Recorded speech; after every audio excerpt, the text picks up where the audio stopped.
Welcome to Fix It Home Improvement, covering projects that every homeowner should know and great products for home and garden.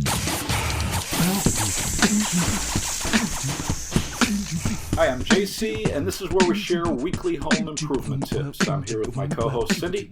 Hello, JC. Hi, Cindy. This week we're going to be talking about drafty doors and windows, and we'd like to thank Casey Beasley for liking and sharing the podcast. And Book 6 is on Amazon now for a special price of $1, and it's called Home Improvement Solutions, What Every Homeowner Should Know, Book 6. Early homes didn't have very good insulation around windows and doors, especially on doors. Homeowners would have a gap underneath their door generally. So I was trying to find some history on early insulation, and I couldn't. But I did look up that there was evidence of door hinges going back to around 1600 BC. Wow. And ancient Egyptians had hinges, historians think around 700 BC. And it was fast. So I'm trying to think about, how could you manufacture these hinges? So I looked up a couple of videos on how blacksmiths now show you how, ancient man built some of this stuff. So blacksmiths would create this flat rectangular length of metal, which they would pound into shape. And then they would take the end of this metal and pound it around on the anvil or whatever they're working on. And they would create a loop on the end of this. And it is amazing how precise they could make it. And they would have pins that they would use to wrap this around. And then they would take two parts. So you would have one part that's attached to the door frame, one part attached to the door. And they would cut out a section. So you know how a hinge has two barrels on one side and one barrel that slips into the middle on the other side and a pin that goes through it? Mm-hmm. They would actually use chisels and cut through the one wider side to create that gap for the other strap to fit in between. You need to go to YouTube and see how blacksmiths make hinges. Pretty fascinating. You need a hobby or something. For drafty windows and doors, you can usually solve most of your problems with caulk, spray foam, and weather strip. In old homes with sash windows and weights, one of the problems is that empty pocket behind the side jambs for the sash weights, and these are holding the window in place. Mm-hmm. In this style window, there's a rope connected to each side of the window and a pulley at the top of the side jamb where the rope goes behind the jamb, and this is connected to a long tubular weight that supports the window. In older homes, as that outside caulking shrinks or breaks down, it causes drafts as air moves into that pocket, and then it comes out the openings for the pulleys and through any gaps in the trim inside the house. And if you're still using your sash windows with the weights, you can't fill that space with fiberglass insulation or spray foam. Right. Because then the weights wouldn't work. But you can cut thin, rigid foam board and caulk it in place just behind the trim. So you'd remove the trim. You could put a thin piece of rigid foam board there and then hold it in place with either caulking, or you can use that metal duct tape and tape it in place. And if you plan on using faced rigid foam board, you'd want to put the facing towards the living area. Okay. We've done a lot of videos on sash windows, old sash windows. Yeah, if you have old homes, we've got a bunch of tips. So once you get done watching blacksmith videos on YouTube, you can go to our channel. There you go. You can also do the same thing outside by putting a piece of rigid foam behind the trim. But the key thing is you want to make sure that you're caulking very well outside and check that caulk every season for shrinkage and cracks. In some older homes where the sash ropes have broken and the homeowners didn't want to replace the rope, they would use sash window controls. So these are rectangular arched pieces of metal that are wedged between the side of the window and the jamb, and this puts pressure on the window so you can raise it and lower it without the weights. Mm-hmm. So if you have these on your windows, or if you want to use them, now you can remove the weights and you can fill that empty space with fiberglass insulation or spray foam. Exciting. We use the sash window controls in a project we worked on. A friend of ours has a 100-year-old house, and the sash cords were broken on the lower window, but the windows were so big that the upper window kept sliding down, even when it was connected to the weights. Mm-hmm. So we put these on the side of the window, and it held that upper window in place. They were really big windows, too. Heavy. Yeah, so it's an easy fix if you have old windows. Oh, that day it was like 100 degrees. You didn't have the air on. It was terrible. Yeah, I was drenched, man. A lot of the homes that I bought in Chicago had these type of windows, and they would have the weights inside that empty void. So we would caulk really well inside and out, and then we would push foam weather strip into the openings for the pulleys in the winter, and it would help stop or reduce the amount of air coming in, and then we'd remove that in the summer. But it is amazing how much air you can feel in the cold or windy days in some of these older homes with this style window. Another thing you'll find in old homes is very little or no insulation between the rough opening and the window or the door. So if you have a pre-hung exterior door or windows put into rough openings, the installer is going to use shims or brackets or fins to make sure that the unit is plumb, level, and square. But in many old homes, they didn't put insulation in that small space between the studs and the unit. So if it feels drafty around your doors or windows, you can use a pull and pry bar and remove the trim on the inside, and it's going to be easier to take that trim off first. You can use a mini pry bar. It's easier to work with. Yeah, they're very thin. They get under there easier. You could also put a thin piece of wood on your drywall and use a pull and pry bar against that. That's going to help protect your wall. Once your trim is off, check to see if there's insulation. Sometimes installers will tuck fiberglass into that shim space with a stick, and there'll be gaps or it'll be over compressed. And you can fill that space with fiberglass or spray foam, and spray foam does a great job.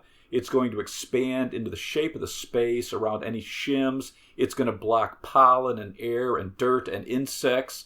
And this is also a good time to check for evidence of bugs. Surprise! Because we found a lot of wasp nests in quite a few of our homes in that space.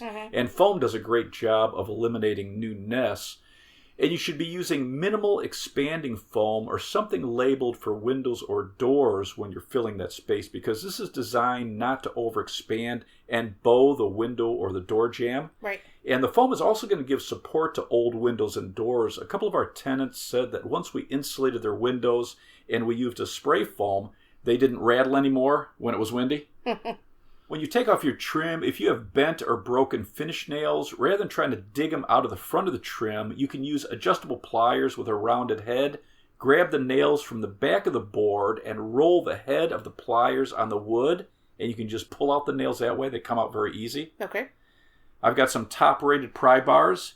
How do we get back to pry bars? So Vaughn, it's Vaughan.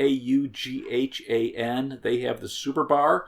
And their founder was a blacksmith, and he started the company in 1869. Stanley has their Wonder Bar. Estwing, it's Estwing. They have the Handy Bar. And Stiletto Tools, so it's Stiletto. They have mini pry bars. They have one that's stainless steel, and they have one that's titanium. When you're using spray foam, wear disposable gloves, put down a drop cloth, and tape off any areas that you don't want the foam on.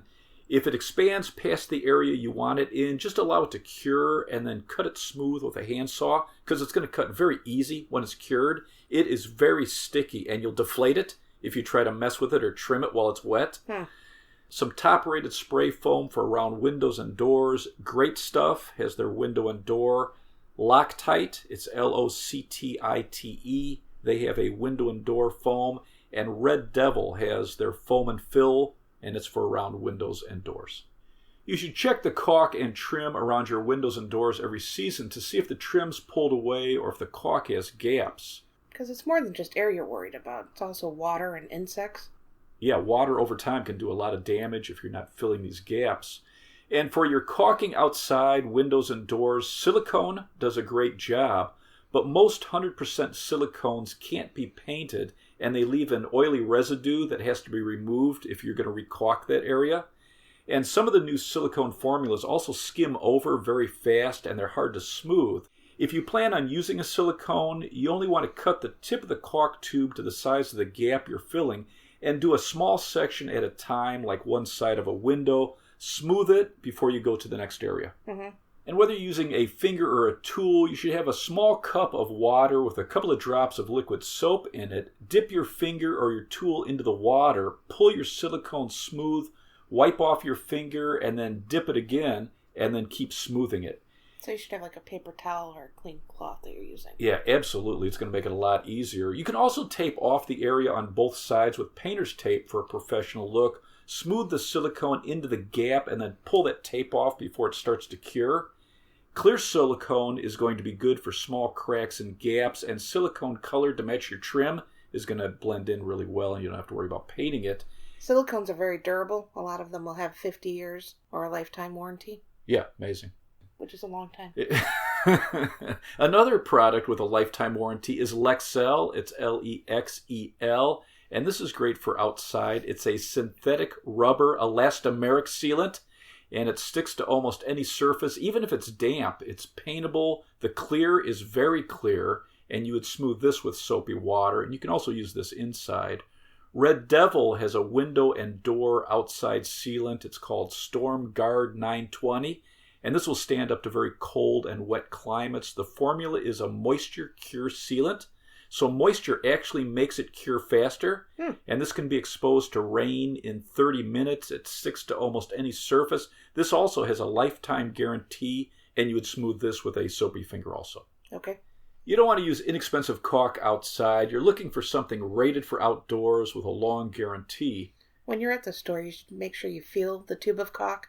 Because if it's hard, it's not coming out. Yeah, they're not rotating their stock. Right.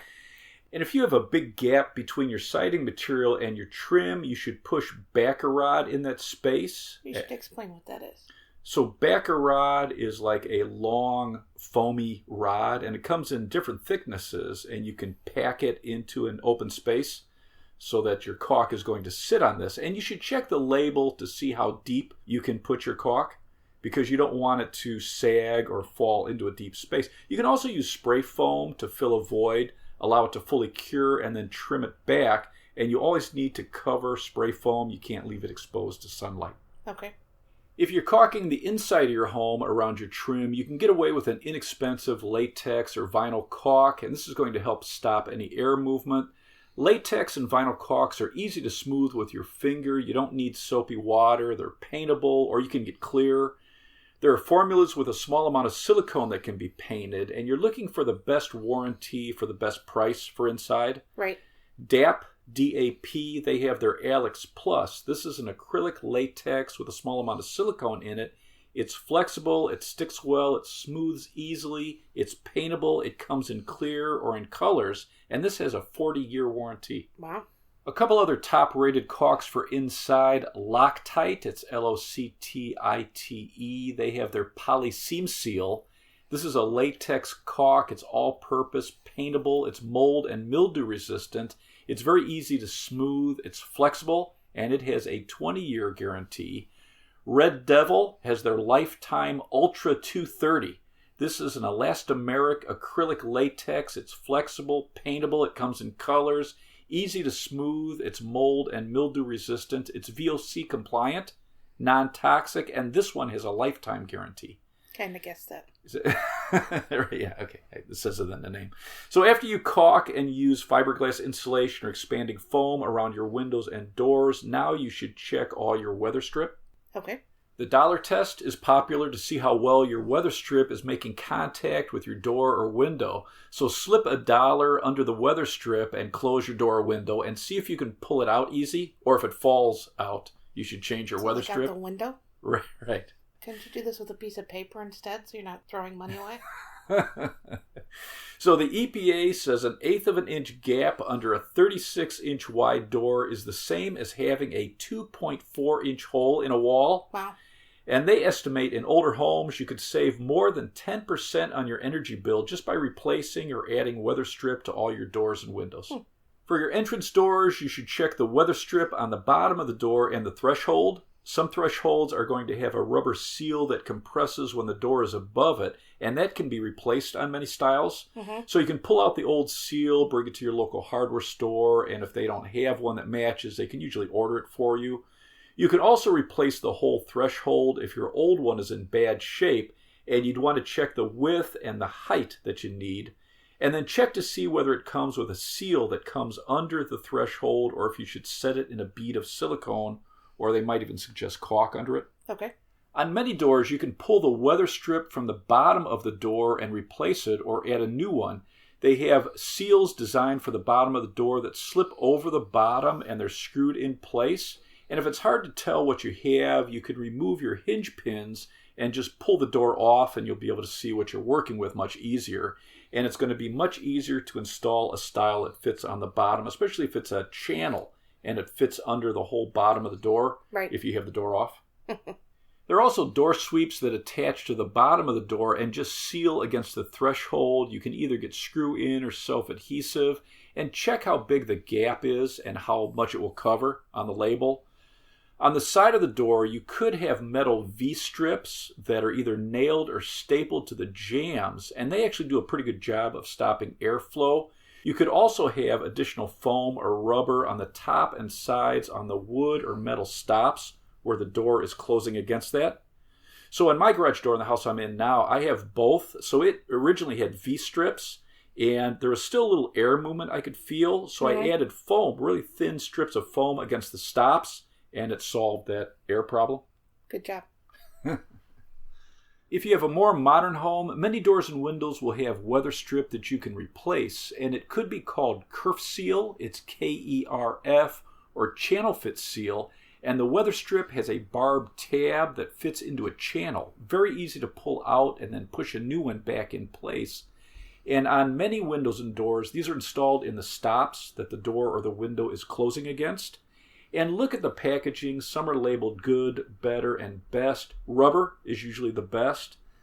For metal doors, you may have magnetic weather strip on the top and the doorknob side and non-magnetic on the hinge side. So with these, you may have to special order them. Okay. I have vinyl wrapped foam V-shaped seals on these double doors I put in on the front and the back of this house I'm in now. And the top part of the seal was letting a little air through. So last winter, I checked the seal and it didn't pull out. So I bought a roll of thin self-adhesive weather strip tape. I pulled that V-seal open. I ran this foam under it, and now the door seals tightly against it. Okay. So check the size of your door, make sure it shuts properly with whatever type of weather strip you're purchasing. For older homes, you might be able to remove the old wooden stops and replace them with new stops that have these kerf-style seals. Then it's going to be easy to replace in the future. Okay. For casement windows, you may have seals on the edge of the window, and if they go bad or break off, some of these can't be replaced.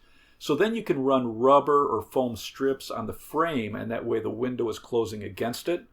For sash windows, you should check your locks, make sure they're pulling the windows tightly together. And you can add V-strips to the top and bottom of this type of window, and then foam or felt along the sides. And it's kind of fun to analyze the gap and what type of seal will close these gaps. This is fun. Yes. And it's either going to be going against the stops or the frame, depending on the window style. For older windows and patio doors, you can use plastic shrink film kits. So this uses double back clear tape around the trim, and then you cover the window with this film, you cut off the excess, and you heat it up with a hairdryer, and it shrinks tight. And they do a pretty good job. I use these in some of my old homes, and at my mom's condo for her bedroom windows. She had metal sliding windows that never really sealed well, so she would take these off every spring, and then she would have me put up a new kit every winter. There's also removable caulk that you can get if you have sash windows. I guess any window. You just tuck it in any gaps, and then you can remove it in spring, which is pretty cool. I sent my son to college with a pack of removable caulk. That was nice of you. There are energy-saving curtains. So these have to fit flush against the trim on the top, the sides, and the bottom to be effective, but it traps air in between the material and the window, and it reduces airflow. Curtains that reflect sunlight can help reduce heat in the summer, and the DOE says that some energy-saving drapes can reduce heat loss by about 30%. Wow. So it's pretty interesting. Who knew? Do you have anything else to add? If you don't want to do any of this, just put up storm windows and storm doors. Or just buy new windows and doors. There you go. Let's wrap this up. You can subscribe to the podcast on Apple Podcasts, Google Podcasts, CastBox, Player FM, the Pandora mobile app, or your favorite podcast app. If you enjoyed it, please leave us a review. You can check out our home improvement videos on our YouTube channel, Fix It Home Improvement. And you can subscribe to that as well. You can download our books, Home Improvement Solutions, What Every Homeowner Should Know, on Amazon, book 1 through 6. If you enjoyed it, please leave us a 5-star rating and review. You can email us at fixitpodcast@gmail.com. You can follow Cindy on Twitter at FixItCohost. And you can check out our new Instagram, Fix It Home Improvement. Thank you for listening. Talk to you next week.